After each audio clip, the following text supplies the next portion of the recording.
पूर्ण जगत को भक्ति दृढ़ावत सोए। अब दादू साहब जी कहते हैं कि जो जो शरण कबीर की और पार हो गए अनंत, और कहते उस परमात्मा के गुणगान की मैं इस मुख से क्या महिमा करूं, क्या गुण गाऊं उस महात्मा परमात्मा के। कबीर करता आप है दूजा ना कोई, दादू पूर्ण जगत को भक्ति दृढ़ावत सोए। पूर्ण जगत को यथार्थ ज्ञान वही परमात्मा स्वयं आकर ही देता है, दृढ़ाता है। यो ठेका पूरा होवे जब सब कोई तजय शरीर। ठेका यानी जो कंट्रैक्ट एग्रीमेंट जो हमारे शरीर का हो चुका है, इतना समय हमारा निर्धारित है, कहते ही जब पूरा होगा तो सब ने शरीर त्यागना पड़ेगा। लेकिन कबीर साहब भी कहते हैं परमेश्वर जी आए हैं सो जाएंगे, राजा रंग फकीर, एक सिंहासन चढ़ कर जा एक बंधे जात जीर। तो यहां दादू साहब जी भी उसी का समर्थन कर रहे हैं। ठेका पूरा होवे जब सब कोई तजय शरीर, दादू काल गंज नहीं जपे जो नाम कबीर। दादू साहब जी कहते हैं कि काल निकट नहीं आ सकता जो कबीर परमात्मा के उस सतनाम का जाप करता है। आदमी की आयु घटे तब यम घेरे आए, सुमरण किया कबीर का दादू लिया बचाए। और परमात्मा ने वो सारे यम के दूत दिखाए, सब बहुत कुछ लीला दिखाई अपनी, कि दादू साहब को अकेला छोड़ दिया रास्ते में, यम के दूत चारों तरफ से आगे भी कौन आ गया, यू हम लेने भी ना गए, मरेंगे तो हमारी खिंचाई होगी, पकड़ो इसको पकड़ो, ये कैसे है कौन है। तो उस समय दादू साहब जी ने परमात्मा को याद किया, उसी समय कबीर साहब प्रकट हो गए। बेटा कितना गया था तो पीछे वो नजारे देखने लग गया, तो एकदम भाग्य यम के दूत ने एक दूसरे के ऊपर का पड़ते जा, इतनी दूर तक स्पीड तो भाग्य गणे थे। तो परमात्मा कहते हैं, तो परमात्मा ने बताया कि बेटा जो भक्तिहीन प्राणी शरीर छोड़कर जाता है ये यम के दूत घेर लेते हैं, और जैसे तूने मुझे याद किया ऐसे इस नाम का जाप कोई और कर लेगा ना, भगत तो वही करेगा जो पहले से प्रैक्टिस कर रहा होगा, उसी के मुख से ये परमात्मा का नाम निकलेगा, तो फिर यम के दूत निकट नहीं आ सकते। उसी को फिर अपने अनुभव को दादू साहब जी बता रहे हैं। आदमी की आयु घटे तब यम घेरे आए, सुमरण किया कबीर का दादू लिया बचाए। मेट दिया अपराध सब, सब पाप माफ कर दिए मुझदास के, दादू साहब जी कह रहे हैं। मेट दिया अपराध सब आए मिले छन माही, दादू संग ले चले वो कबीर चरण की छाही। सेवक देव निज चरण का दादू अपना जाने, बरंगी सत कबीर ने कीन्या आप समाने। अब क्या बता रहे हैं दादू साहब जी कि मेरे सारे अवगुण माफ कर दिए भगवान ने, और एक सेकंड के अंदर मेरे पास उपलब्ध हुए और अपने साथ ले चले बालिक मुझको, और कहते हैं हे दाता मुझे अपने चरणों का, अपने चरण रज का दास समझना, सेवक देव निज चरण का, हे देव हे भगवान हे परमेश्वर, यो सेवक आपके चरणों का नौकर है, धूल है, निज सेवक है, और इसको अपना जान मेरे दाता। और बरंगी सत कबीर ने कर लिया आप समान, कि जैसे एक बरंगी कीट होता है भी भी करता बमीरी बोलना, वो एक कीड़े को उठा लाती है और उसको अपना राग सुना सुना के अपने जैसा अपने जैसी आवाज निकाल, उसी जैसी आवाज निकालने वाला बना देता है। तो पूरा परमात्मा ने जिसको भी ये ज्ञान दिया वो उस परमात्मा के गुण गाने लगे अपने आप ही। तो पुण्यात्मा यही सती थी आपकी और दास की हुई है। जब से ये ज्ञान ग्रहण हुआ, ये ज्ञान समझ में आया है, तो हम भी बरंगी बन गए। ना जाने सब न बता जा, किस किस ने सुना जा, और बरंगी से फिर और भी बरंगी बन गए। आप भी सभी भगवान के बच्चे ज्ञान से परिचित हुए, औरों को सुनाने लगे। दादू अंतर्गत सता छन छन सुमरण ध्यान, वारू नाम कबीर पर पल पल मेरे प्राण। सुन सुन साख कबीर की यूं काल नवावे बात, धन धन हो तीनों लोक में दादू जोड़े हाथ। सुन सुन साख कबीर की, कबीर साहब की महिमा। साख यानी महिमा, उसकी जो है तेरी तेरी साख तो है नहीं, यानी तेरी कोई गुण तो है नहीं, तो साख। और दूसरे ये साखी, यानी साखियों के माध्यम से उसके गुणगान जो सुने जाते हैं। काल भी कहते मुरझा जाता है, नीचे गर्दन कर लेता है कि वो तो समझ सकती है। और धन धन तीनों लोग में दादू जोड़ा थे। केरी नाम कबीर का ये विषम काल गजराज, दादू भजन प्रताप ते ये भाग्य सुनत आवाज। अपने आत्माओं कैसी तुलना की है दादू साहब जी ने, कि यहाँ का जो काल को समझो हाथी है। हाथी अन्य प्राणियों से बहुत तगड़ा और उसका बहुत न्यारा शरीर, ये तो समझो काल। क्योंकि श्रीमद् भगवद गीता अध्याय नंबर 15 के श्लोक नंबर 18 में गीता ज्ञान दाता कहता है कि मैं लोक वेद के अंदर कहे सुने ज्ञान के आधार से मैं पुरुषोत्तम प्रसिद्ध हूं। क्योंकि जो प्राणी मेरे अंतर्गत हैं उनसे मैं उत्तम हूं, श्रेष्ठ हूं, उच्च हूं, तगड़ा हूं। जैसे हाथी उनसे ऊंचा होता है।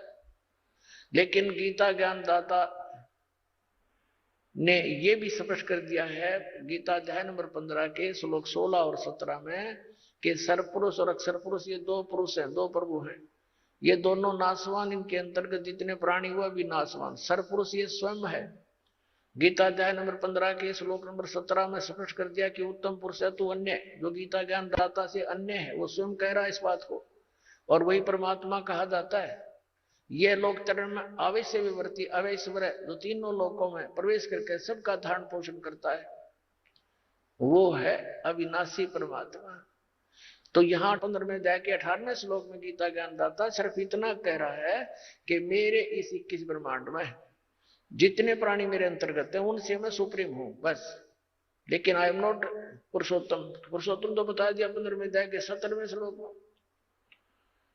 तो यहां कहता है जितने मेरे अंतर्गत जितने प्राणी हैं वो चाहे स्थूल शरीर में है, चाहे वो जीवात्मा है, उनसे मैं उत्तम हूं, इसलिए मैं पुरुषोत्तम प्रसिद्ध हूं लोक वेद में।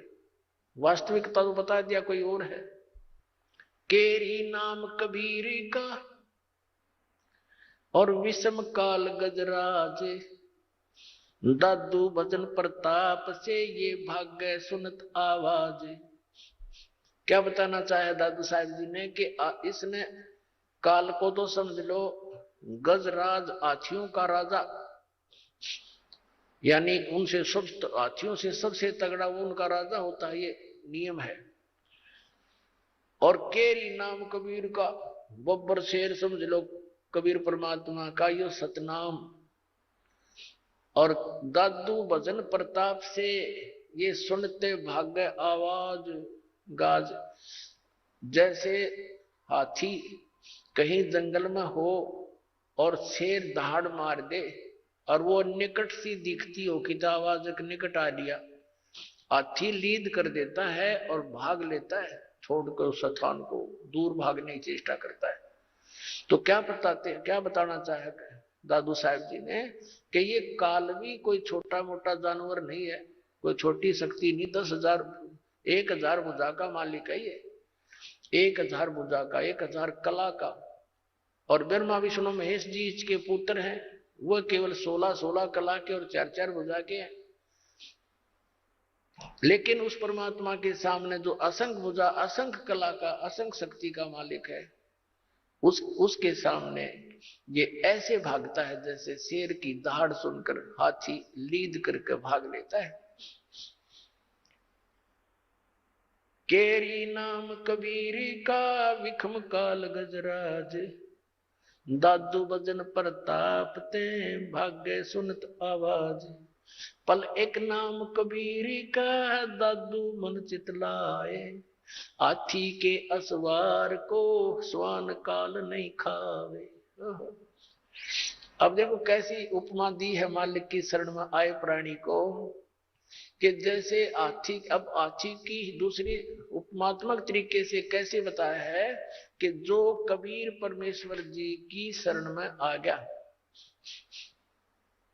वो तो समझो इस काल की रेंज से, रीच से, पहुंच से इतना दूर हो गया जैसे कोई हाथी पर बैठ जा और उनको कुत्ते हानि नहीं पहुंचा सकते। हाथी के असवार को समान काल नहीं खावे। हाथी पर जो बैठा है वो तो समझो भक्त परमात्मा का, और काल समझो कुत्ता।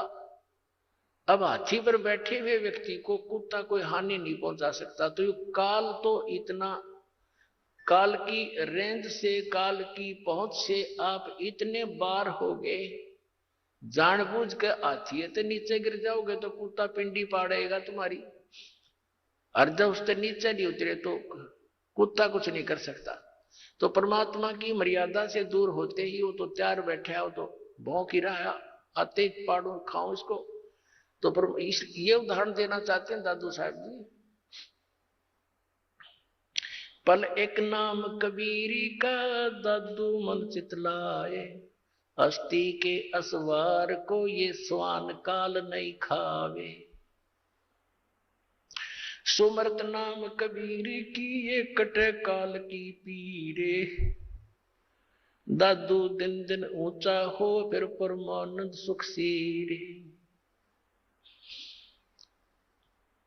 सुमरत नाम कबीर का, जो परमात्मा ने सही नाम हमें बताया है, उसका जाप करने से कटे काल की पीड़, ये काल जो आपको दुख दे रहा है, ये कर्मों से, ये पाप कर्मों से, ये फिर नष्ट हो जाएंगे। पाप परमात्मा कहते हैं कर्म ब्रह्म मंड के में पल में कर होनेस, यानी क्रोस मार दूं पैसा पे, अर्जिन हमरी दो ही दी सो करो हमारे पेश, तुम अकाउंट भी ना लेना।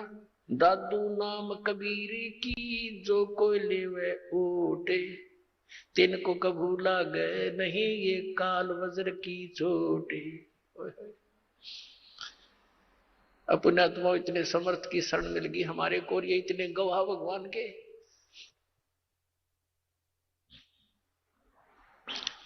कि दादू साहब कह रहे हैं कि कबीर साहब के सच्चे नाम की विधिवत जो ओट ले लेगा, उसकी शरण में आ जाएगा, उनको कबू लागे नहीं ये काल वज्र की चोट। ये काल जैसे आप देखते हो दुर्घटना में, जब तक आपका नाम ठीक है, कनेक्शन जुड़ा है, तो आपको शरण है, आपको प्रोटेक्शन है परमात्मा की, कवच आपके ऊपर है, काल का कोई अटैक नहीं लगेगा, कोई कर्म का दंड आप पर असर नहीं करेगा।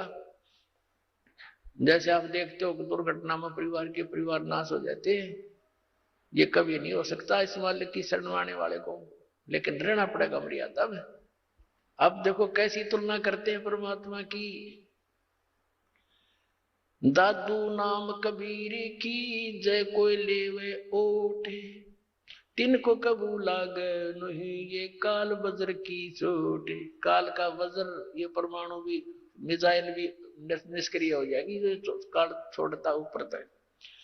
फिर कहते हैं और संत सब कूपे हैं ये कहते जरीता नीर, दादू अगम अपार है दरिया सत्य कबीर। दादू साहब जी कैसी बढ़िया तुलना करते। और संत सब कूप हैं, जैसे छोटे मोटे संत हैं, कोई जिन देवताओं को तुम पूजते हो, ये तो ऐसे समझ लो कोई तो कुएं का जल है, कोई जरीता नीर, कोई छोटा मोटा झरना कुछ क्षेत्र में काम कर रहा है। और दादू अगम अपार है ये दरिया सत कबीर। दरिया परमात्मा को तो दरिया जानो, और दरियाओं में भी उत्तम जल वाली दरिया, वो कभी उसका जल समाप्त ही नहीं होता। और अन्य जो छोटे मोटे चमत्कार अन्य भी बता देते हैं, वहां से मुझे ये लाभ हो गया, वहां से ये लाभ हो गया। कहते और संत सब कूप हैं, कुएं हैं, वो केवल जल ही ग्रहण करा सकते हैं, खेत सिंचाई में काम नहीं दे सकते। फिर पानी पानी से काम चले, खेती भी करनी पड़ेगी, उसको उसकी भी आवश्यकता पूर्ति हो, तभी जीवन पूरा सफल हो। तो यहाँ कहते और संत सब कूप हैं, कहते जरीता नीर, झरने से हैं छोटे मोटे काम चला रहे हैं। और दादू अगम अपार है ये दरिया सच कबीर, यानी यहाँ भी आपने सुखी रखेगा जैसा यहाँ का सुख है, और फिर सतलोक लेके जाएगा, सारे काम सारेगा।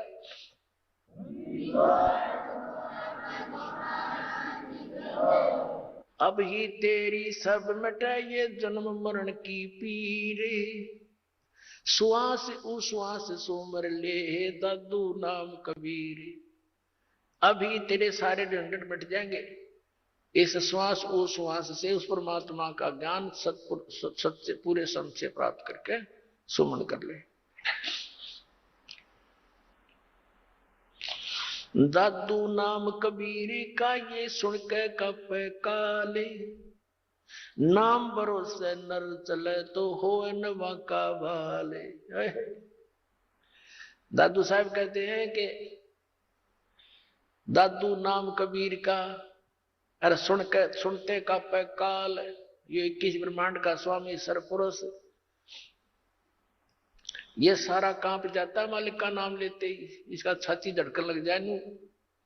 और कहते नाम भरोसे नर चले, नाम का आधार बनाकर चले संसार अपने जीवन रूपी सफर में, तो हो नवा का बाल, उसका कुछ नहीं बिगड़ सकता, सच्ची श्रद्धा से लगा रहे।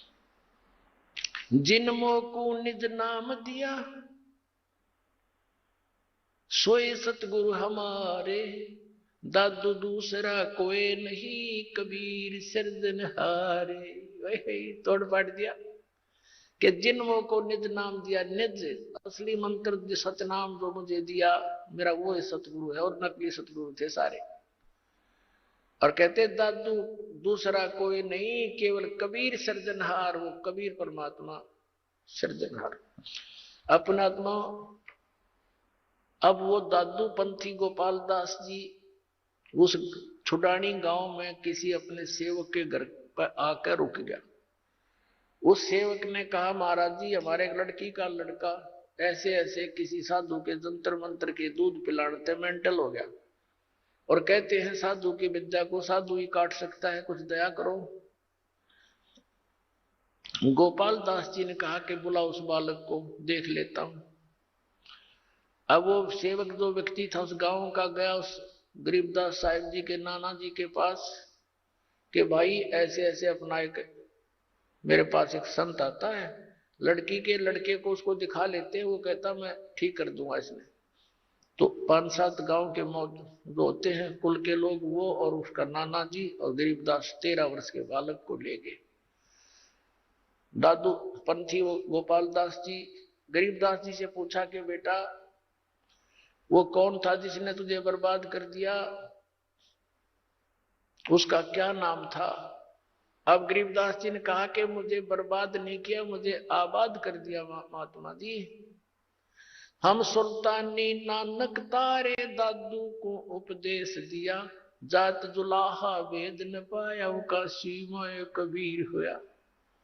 जब ये वाणी बोली उसकी छाती में मारा पहला वचन कि मैं हम यानी हम सभी को पार कर दिया। किस किस को? हम सुल्तानी नानक तारे दादू को उपदेश दिया। वही पुण्यात्मा वही परमात्मा उन पुण्यात्माओं को, आदरणीय नानक साहिब जी को, आदरणीय दादू साहिब जी को, आदरणीय मुल्कदास साहिब जी को, आदरणीय धर्मदास साहिब जी को, आदरणीय गरीबदास साहिब जी को, आदरणीय गीसा दास साहिब जी को मिले थे। तो यहां कह रहे हैं हम सुल्तानी नानक तारे, अब्राहिम सुल्तान अधम को बुलक बुखारे में वही परमात्मा आए थे, उसको 100 लीलाएं करके उसको नरक से निकाला था। हम तो इस माया ने सच सब कुछ मान बैठे राज और पाठ को, और परमात्मा ने ये विश्व बताया आपके लिए, जो भक्ति ना करता उनके लिए। तो क्या बताया? हम सुल्तानी नानक तारे दादू को उपदेश दिया, और जात दुलाहा भेद नहीं पाया, काशी माए कबीर हुआ। अजब नगर में ले गया हमको सतगुरु आन, और जल के बिंब अगाध गति हम सूते चादर तान। अलल पंख अनुराग है सुन मंडल रे थीर, दास गरीब उधार दिया मुझे सतगुरु मिले कबीर। अलल पंख अनुराग है, मेरा तो जैसे अलल पंख पक्षी का अपने पिता में ध्यान, माता पिता में ध्यान रहता है, ऐसे अब तो मेरा तो उस मालिक में श्रद्धा लगी हुई है, मेरा वहां ध्यान रहता है। और मुझे सतगुरु कबीर साहब मिले, वो ऊपर रहता है सतलोक में, सचखंड में रहता है। आंखों देखा बता गरीबदास साहब जी, यही दादू साहब ने बताया। अब वो बाबा जी तो कहने लगे, गांव वालों ये बावला को ना, बावले तो तुम होगे, ये तो अमृतवाणी बोल रहा है, निज स्थान के निज वचन बोल रहा है, सत परमात्मा की अमर वचन। उस 60 साल के महात्मा ने 13 साल के बच्चे के सामने, बच्चे के आगे हाथ जोड़ के कहा कि महाराज यह वाणी लिखवा जो कलयुग में काम आवेगी। गरीबदास जी उठ के चल पड़े और वो महात्मा पीछे पीछे। वो तो परिचित थे कि वे संत परमात्मा ना जाने किस पे कृपा कर दे और के अमृत ज्ञान दे दे, उसके पीछे पीछे महाराज लिखवा दो। तीसरे दिन गरीबदास जी ने कहा कि यदि पूरा लिखे गोपाल दास, बीच में छोड़ कर ना भागना। अगर नहीं जी मैं कति फ्री हो रहा हूँ गांव से, घर से, बाल बच्चों का विवाह हो लिया, 60-61 साल की उम्र मेरी होगी, और जब तक से सारी उम्र लिखवा दो जाता साथ रहूंगा। उनके ऊपर गरीबदास साहिब जी का अपना ही एक बेरी का बाग था, उसके अंदर एक जंडी का घनी छाया वाला वृक्ष था, उसके नीचे बैठ कर लागे लेखन गर्मियों से स्टार्ट किया था। फिर जैसे जैसे समय आता रहा, 6 महीने तक लिखते रहे।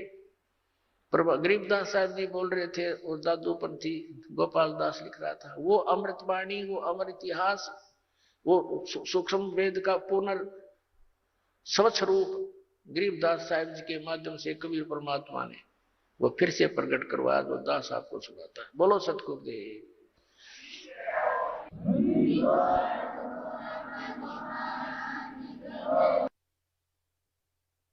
परम पिता परमात्मा पूर्ण ब्रह्म, सारी सृष्टि के रचनहार कबीर परमेश्वर जी की असीम कृपा से पुण्यात्माओं आपको इस सत्संग सुनने का सुअवसर प्राप्त हुआ। सत्संग के अंदर बहुत ही पुण्यकर्मी प्राणी आते हैं, जो युगों युगों से परमात्मा प्राप्ति का प्रयत्न करते आ रहे हैं। साधुओं से ती मस्करी और चोरों नाल खुशहाल, ये मल अखाड़ा जीतेंगे, युगों युगों के माल। इस परमात्मा के खाड़े में, परमात्मा प्राप्ति वाले अखाड़े में, अर्थात इस प्ले ग्राउंड में, खेल के मैदान में, वही विजयी होंगे जो पिछले जन्म जन्मांतर से परमात्मा की एक्सरसाइज करते हुए आ रहे हैं और भक्ति धन संग्रहित करके उनके अंदर परमात्मा की आस्था शेष है।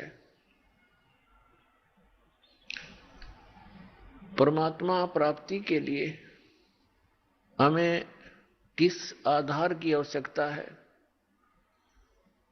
उसके लिए हमें सबसे पहले ये विश्वास होना चाहिए कि जो साधना हम कर रहे हैं ये मोक्ष प्राप्ति की है। पुण्यात्माओं, परमात्मा ने स्वयं आकर ज्ञान दिया है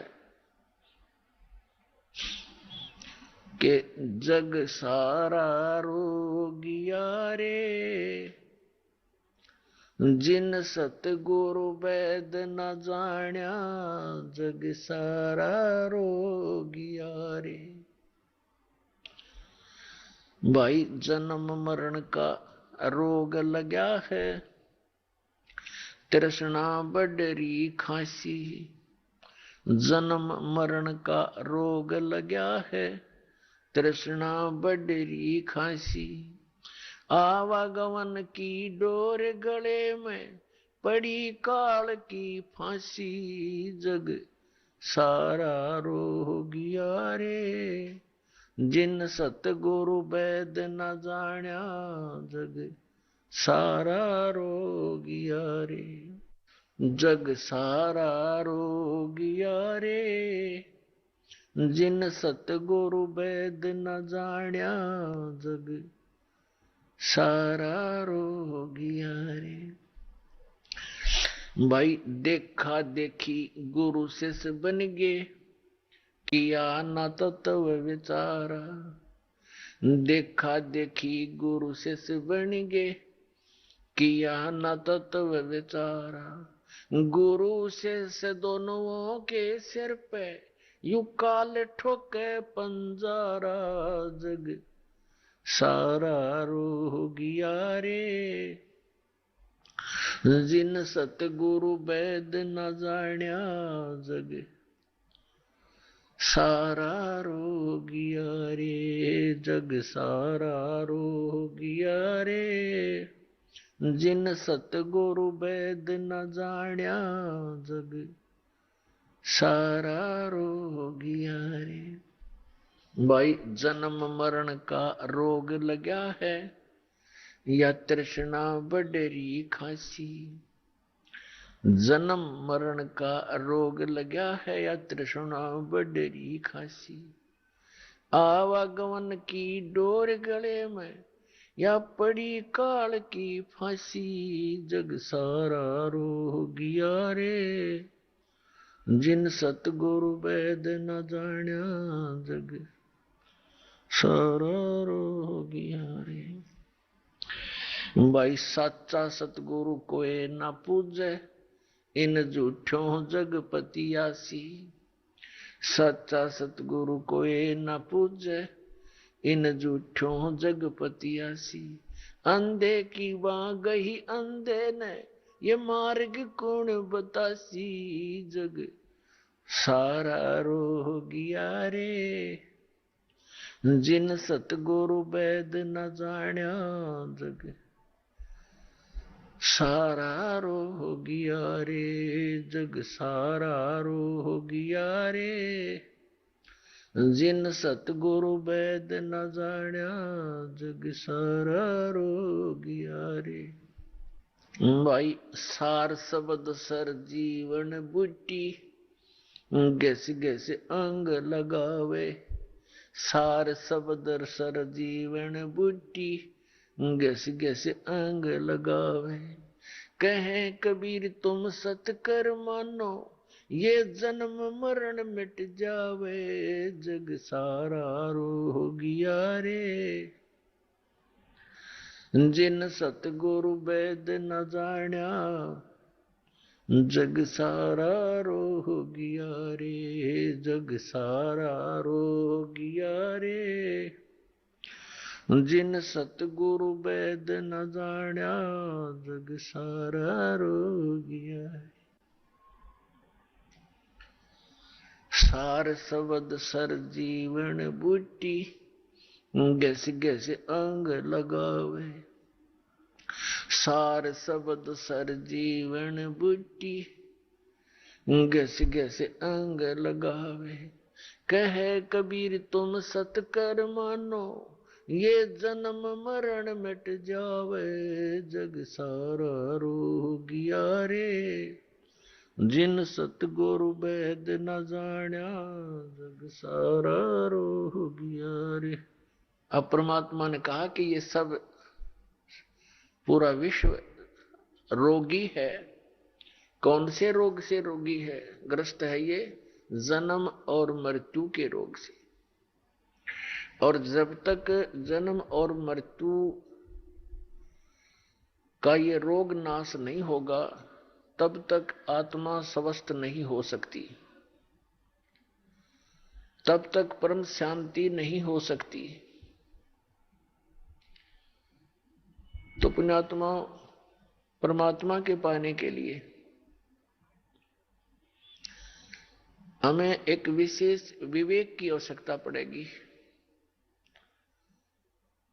उसके अंदर हमें सबसे पहले कौन सी वस्तु को आधार मानना पड़ेगा? हमने परमात्मा के पाने के लिए उस साधना को आधार मानना पड़ेगा जिस साधना को करके जिन महापुरुषों को हम अमर मानते हैं, कि जो संत, जो महापुरुष मुक्त हुए हैं, उन्होंने कौन सी साधनाएं की, कौन सी भक्ति की, और उन्होंने कौन परमात्मा बताया। फिर तो बात सब संशय खत्म हो जाती है, बात ही समाप्त हो जाती है। हमारे अंदर जो शंकाएं थी वो नष्ट हो जाएंगी।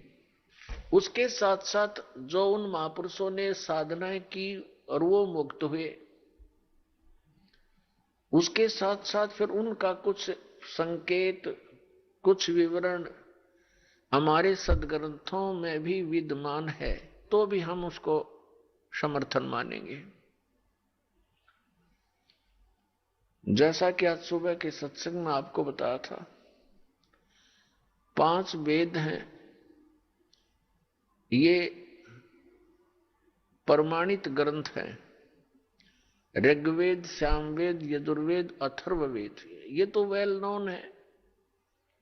और 5वां जो सूक्ष्म वेद है वो परमेश्वर ने स्वयं आकर के बोला है अपने मुख कमल से। उसके विषय में श्रीमद् भगवत गीता अध्याय नंबर 4 के श्लोक नंबर 32 में प्रमाणित किया है। गीता ज्ञानदाता कहता है कि जैसा कि मैंने अभी आपको गीता अध्याय नंबर 4 के श्लोक 25 से लेकर 30 तक में वर्णन किया कि कोई तो देवताओं की पूजा करता है, कोई केवल हवन यज्ञ करता है, कोई योग अभ्यास आसन ही करता है, कोई स्वाध्याय करता है, और ये सभी अपनी अपनी साधनाओं को पाप नाशक जानते हैं, क्योंकि पाप नाश हुए बिना भगवान मिले नहीं। निर्मल होकर ही परमात्मा प्राप्ति होगी। तो भावार्थ यह है कि वो सभी इसलिए अपनी अपनी साधनाओं को श्रेष्ठ मानकर कर रहे हैं कि उनको वो उचित मान रहे हैं, पाप नाशक मानते हैं। फिर गीता ज्ञानदाता कहता 4थे अध्याय के 32वें श्लोक में कि इस प्रकार की विस्तार के साथ यज्ञ अर्थात धार्मिक अनुष्ठानों की जानकारी ब्रह्मण मुखे, यहां गीता अनुवादकर्ताओं ने बेईमानी कर रखी है। ब्रह्मण मुखे का अर्थ कर रखा है वेद की वाणी। वेद वाला ज्ञान तो वो गीता ज्ञान दाता बोल ही रहा है, और उससे वो हटकर बता रहा है कि सच्चिदानंद घन ब्रह्म की वाणी में विस्तार के साथ कही गई है। अब श्रीमद् भगवत गीता अध्याय नंबर 17 के श्लोक नंबर 23 में ये ब्रह्मण्य शब्द है, जो 4थे अध्याय के 32वें श्लोक में ब्रह्मण्य मुखे शब्द है, वहां भी ब्रह्मण्य शब्द है। तो वहां इनकी नीत साफ थी अनुवादकर्ताओं की। इन्होंने वहां पर ब्रह्मण्य का अर्थ कर दिया सच्चिदानंद घन ब्रह्म, जो इसका असली अर्थ है। और यहां 4थे अध्याय के 32वें श्लोक में ये डंडी मार गए, क्योंकि इनको ज्ञान था नहीं, बेईमानी कर गए। यहां लिख दिया वेद की वाणी। यहां भी लिखना था सच्चिदानंद घन ब्रह्म की वाणी में। आपको दिखाते हैं श्रीमद् भगवत गीता पदछेद अन्वय साधारण भाषा टीका सहित। ये गीता प्रेस गोरखपुर से प्रकाशित है, जयदयाल गोविंद का इसके अनुवादक है। ये अध्याय नंबर 4 है श्रीमद् भगवत गीता का। ये 25 में क्या कहा है? दूसरे योगीजन देवताओं के पूजन रूप यज्ञ का, यानी धार्मिक अनुष्ठान का परिपथपाती अनुष्ठान किया करते हैं। पर उपासते माने पूजा करते हैं, ये उपासते माने पूजा करते हैं। और अन्य ब्रह्म अग्नौ, यानी ब्रह्म परब्रह्म नहीं, इस काल की साधना तक सीमित है।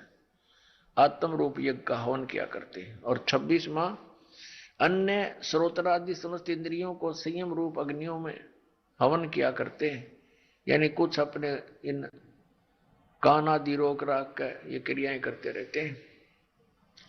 दूसरे योगीजन शब्द आदि, शब्द स्पर्श रूप रसगंध, इन समस्त विषयों को इंद्रिय रूप अग्नि में हवन किया करते हैं, यानी अपनी संयम साधना में लगे रहते हैं। दूसरे योगीजन इंद्रियों की संपूर्ण क्रियाओं को और प्राणों की समस्त क्रियाओं को, श्वासों की, प्राण माने श्वासों की, ज्ञान से प्रकाशित आत्म संयम रूप योग रूप अग्नि में हवन किया करते हैं। हवन माने साधना करते हैं। और कई पुरुष द्रव्य संबंधी यज्ञ करने वाले हैं, यानी द्रव्य संबंधी माने धन से होने वाला, जैसे कोई भंडारा कर दिया कि तक कंबल बांट दिए, और कहीं कोई धर्मशाला बनवा दी, कोई मंदिर बनवा दिया, इस तरह कि तो भंडारे कर दिए। इस तरह कहते हैं कुछ एक इस प्रकार की साधना करके संतुष्ट है कि हमने बहुत कुछ कर लिया। द्रव्य संबंधी यज्ञ, द्रव्य माने धन से होने वाली करने वाले कितने ही तपस्या रूप यज्ञ करते हैं, कई तपस्या ही करते हैं, अनुष्ठान करते तपस्याओं का। दूसरे योग करते हैं, योग अभ्यास, यानी पेट घुमा दिया कि ऊपर न पर नीचे न सिर कर ली, इस तरह की क्रियाओं से ही वो अपने आप को संतुष्ट मानते। और कुछ एक अहिंसावादी तीक्ष्ण व्रतों से युक्त यत्नशील पुरुष, कुछ एक ऐसे जैसे मुंह पर पट्टी बांध गए और नंगे पैरों चल रहे, इसको अहिंसावादी तीक्ष्ण व्रत बोलते हैं। कुछ ऐसी क्रियाएं करते हैं। और कुछ स्वाध्याय रूप ज्ञान यज्ञ करने वाले हैं, जैसे गीता जी का पाठ कर लिया या कोई मंत्र, वेदों के मंत्र गोट लिए, इस तरह के स्वाध्याय बोलते हैं। अब 29-30 में क्या कहा कि दूसरे कितने योगी जन अपान वायु में प्राण वायु को हवन करते हैं, यानी अपने अंदर की 5 प्राणों से ही खसते रहते हैं, प्राण वायु को अपान वायु में। अन्य कितने ही नियमित आहार करने वाले हैं, यानी सीमित आहार, एक बार खा लिया, थोड़ा सा खा लिया, उसका अभ्यास करते रहे। कुछ प्राणायाम करते रहते हैं, प्राणों की और अपान की गति को रोककर प्राणों को श्वास छोटा कर बड़ा श्वास बढ़ाने घटाने के चक्कर में लगे रहते हैं, प्राणों में हवन किया करते हैं। ये सभी साधक यज्ञों के द्वारा पापों का नाश कर देने वाले यज्ञों को जानने वाले हैं। इसका वास्तविक अर्थ ये है कि ये सभी अपनी अपनी साधनाओं को पाप नाश करने वाली जानते हैं। यदि ये इनको पता लग जाए कि ये साधना पाप नाशक नहीं है, तुरंत त्याग देंगे ये। यदि यही सही होते, फाइनल होते, तो चौथे अध्याय के 32वें श्लोक में गीता ज्ञानदाता ये नहीं कहता कि और विस्तार के साथ वहां लिखी हुई है। अब और विस्तार क्या रह गया, जितने डले डोने थे सारे लिख कर रखे, इसमें बता रखे। अब देखना अध्याय नंबर 4 के और श्लोक नंबर 32 में कहा है, इसमें एक शब्द है एवं बहुविधा यज्ञ वित्तता ब्रह्मणे मुखे। ये ब्रह्मणे शब्द है इसमें, चौथे अध्याय के 32वें श्लोक में। कर्मजान विधितान सर्वान एवं ज्ञातवा विमोक्ष से। अब क्या बताते हैं, इस ब्रह्मणे मुखे का जो अर्थ, ब्रह्मणे मुखे को हमने देखना है, इन्होंने अनुवाद गलत किया है। एवं माने इस प्रकार, बहुत प्रकार के यज्ञ यानी धार्मिक अनुष्ठान इन्होंने वेद की वाणी में कर दिया, ये गलत कर दिया। ब्रह्मणे मुखे का अर्थ लिखना था सच्चिदानंद घन ब्रह्म की वाणी में विस्तार से कहे गए। उन सब को तू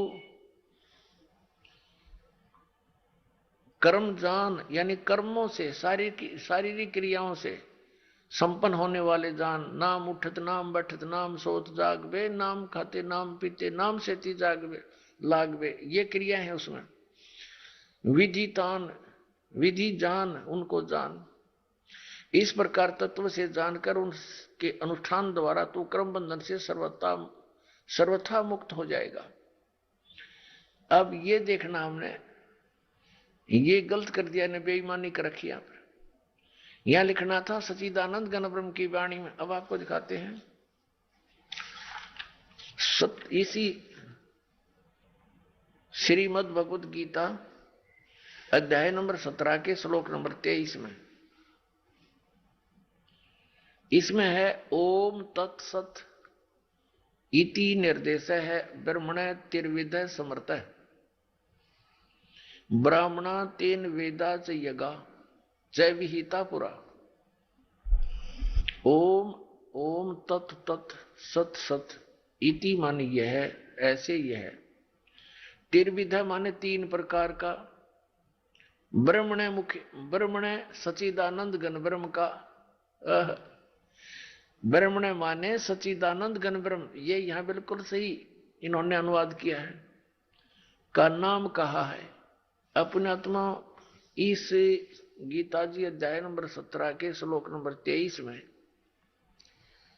एक तो ये कंसेप्ट क्लियर हो गया कि गीता ज्ञान दाता से एक सच्चिदानंद घन ब्रह्म कोई और है, सुप्रीम पावर, समर्थ शक्ति, और उसका मंत्र है ओम तत्सत।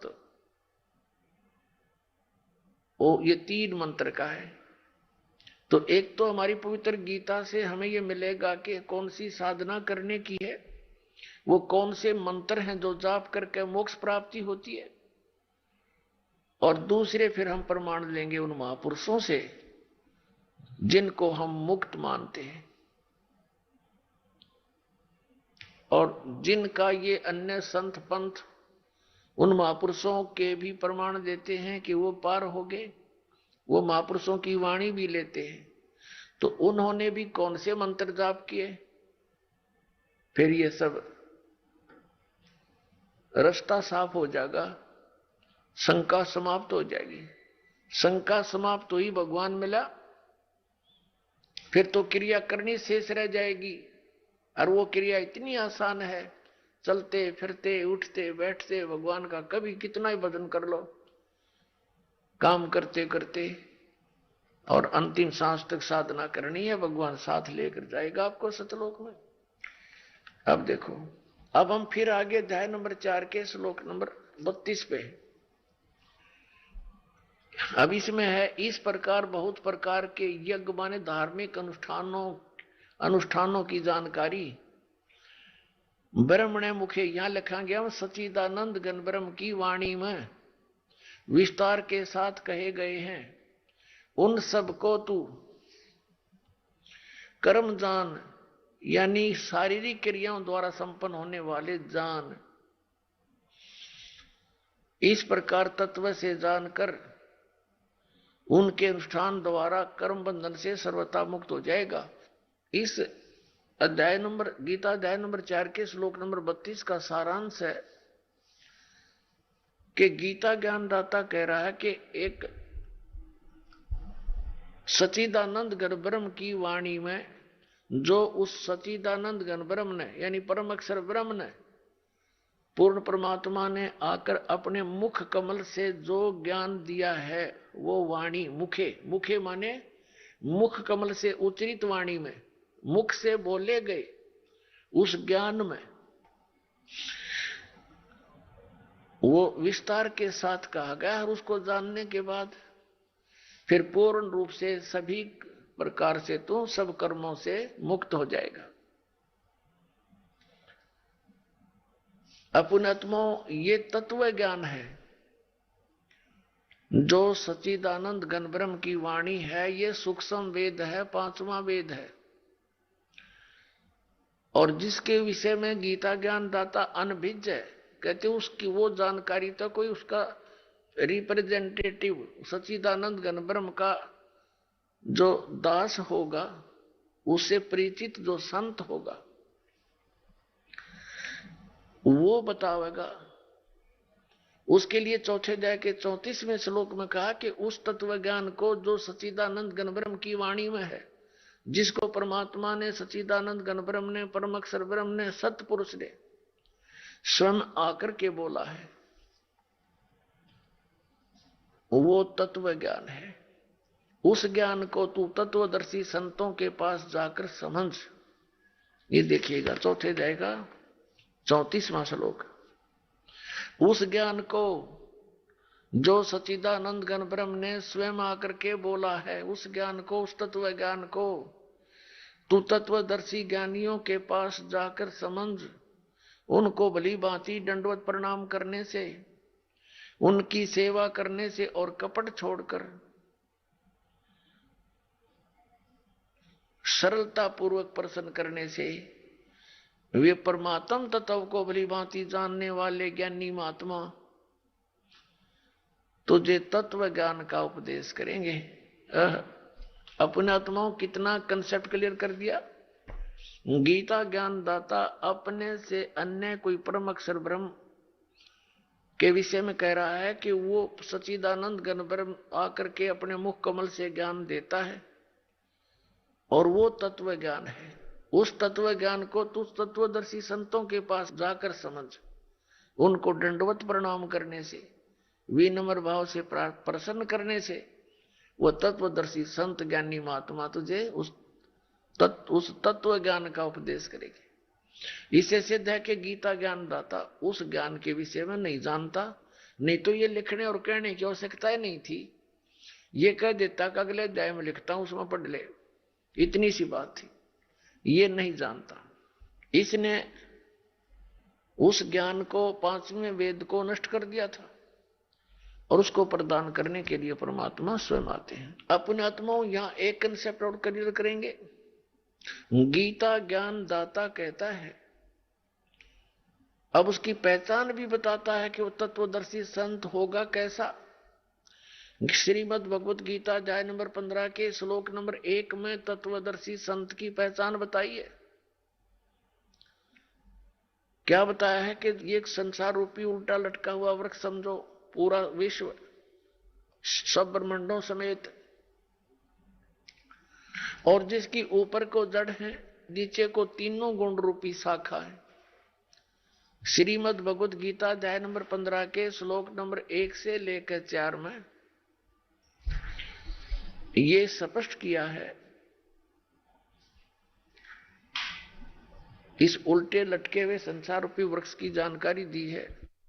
अब आपको ये उल्टा लटका हुआ संसार रूपी वृक्ष दिखाते हैं, फिर आसानी से जो दास सब सदग्रंथों से रूबरू करने जा रहा है, आपको आसानी से समझ जाएंगे। देखिएगा, ये समझो एक संसार रूपी वृक्ष है पूरा।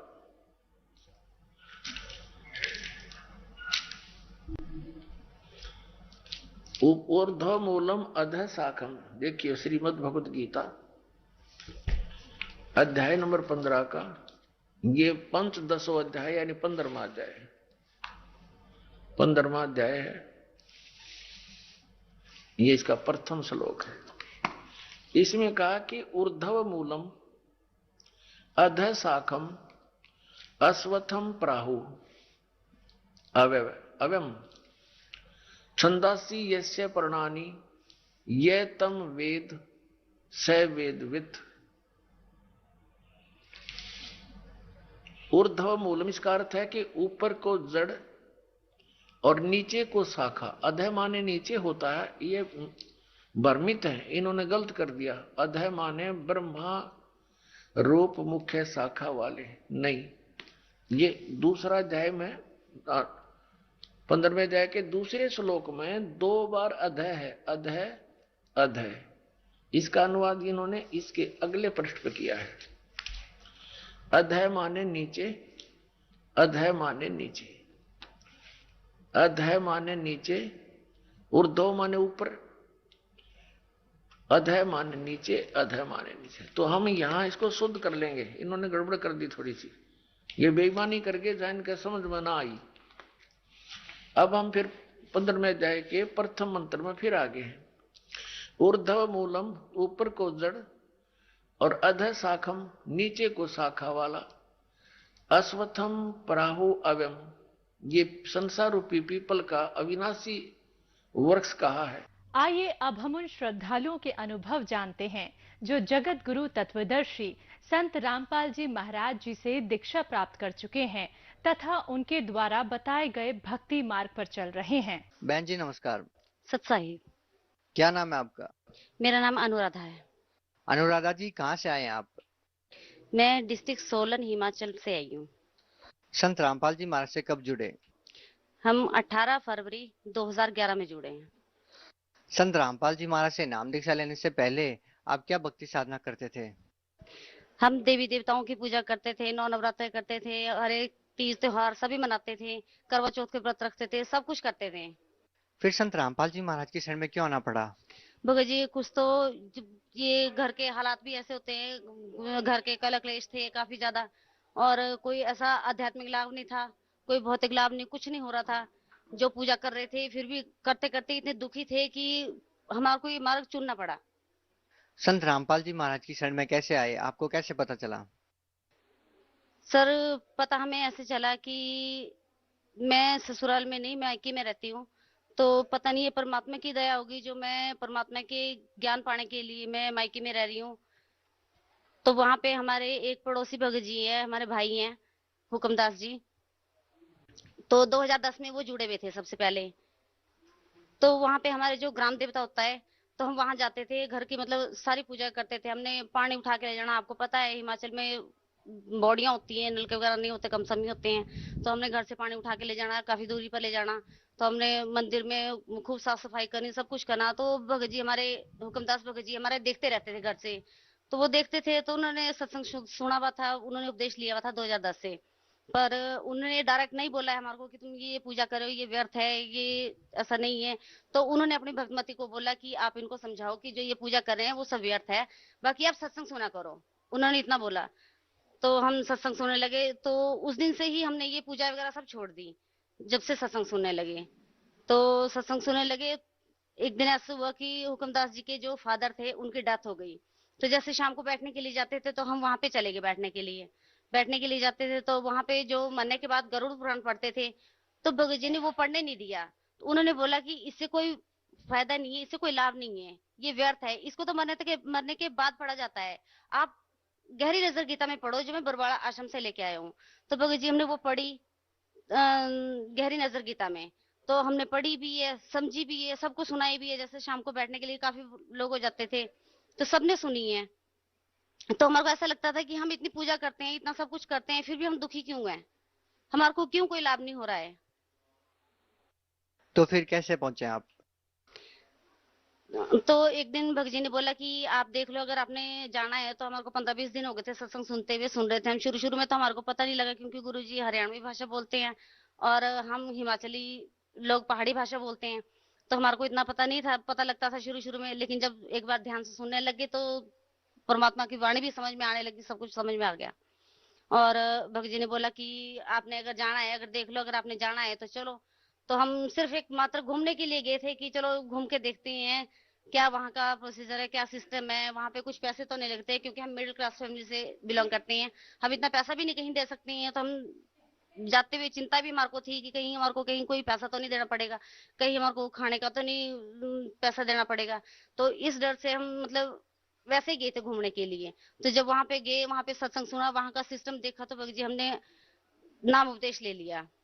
संत रामपाल जी महाराज से नाम दीक्षा लेने के बाद आपको क्या लाभ मिला? सबसे बड़ा लाभ तो हमारे को ये मिला कि हमारे को आत्मिक शांति मिली। और लाभ तो बहुत सारे हैं, अगर परमात्मा के लाभ गिनाने लगूं तो। लेकिन उसमें से एक मेन लाभ ये है कि मैं परमात्मा के संत रामपाल जी महाराज के द्वारा जो दी गई हमारे को दीक्षा है, मैं उसका सिमरन कर रही थी। तो सिमरन करते करते मेरे को सांप ने काट लिया। सांप ने काट लिया तो मेरे 1% भी कोई दर्द नहीं हुई, कोई स्वेलिंग नहीं आई, कुछ भी नहीं हुआ। और पूरा दिन बीत गया। तो शाम को जब मेरे भगत जी आए, तो बच्चे लगे कि बोलने की मम्मी के ऐसे ऐसे हुआ है और मम्मी दवाई लेने के लिए नहीं जा रही है। तो भगत जी ने बोला कि आप दवाई लेने के लिए चलो। तो मैंने बोला कि मेरे दर्द नहीं हो रही, मेरी तकलीफ नहीं हो रही, मेरे कोई प्रॉब्लम ही नहीं हो रही, तो मैं जाऊंगी क्यों, मेरे पास संत रामपाल जी का वचन जो उपदेश है वो चल रहा है मेरा। तो भगत जी मैंने ना तो कोई दवाई ली और ना मैंने कोई इलाज करवाया, बल्कि घर वालों की जिद के ऊपर मैंने दूसरे दिन टेटनस का टीका लगवाया जाके सिर्फ। और क्या लाभ मिला आपको? और भगत जी, घर में कलह क्लेश बहुत होते थे, उससे हमारी कोई कलह क्लेश नहीं होता है, कुछ नहीं होता भगत जी। आप भगत समाज को क्या संदेश देना चाहते हैं? हम भगत समाज को ये संदेश देना चाहते हैं, खासकर हिमाचल वासियों से, अपने घर परिवार वालों से, कि जल्दी से जल्दी परमात्मा की शरण में आओ, क्योंकि ये मनुष्य जीवन है, ये बार बार नहीं मिलता, और ये मानुष जीवन अनमोल है, मिले ना बार बार। जैसे तरोवर से पत्ता टूट गिरे, बहुत ना लगता डर। जी बहुत बहुत धन्यवाद।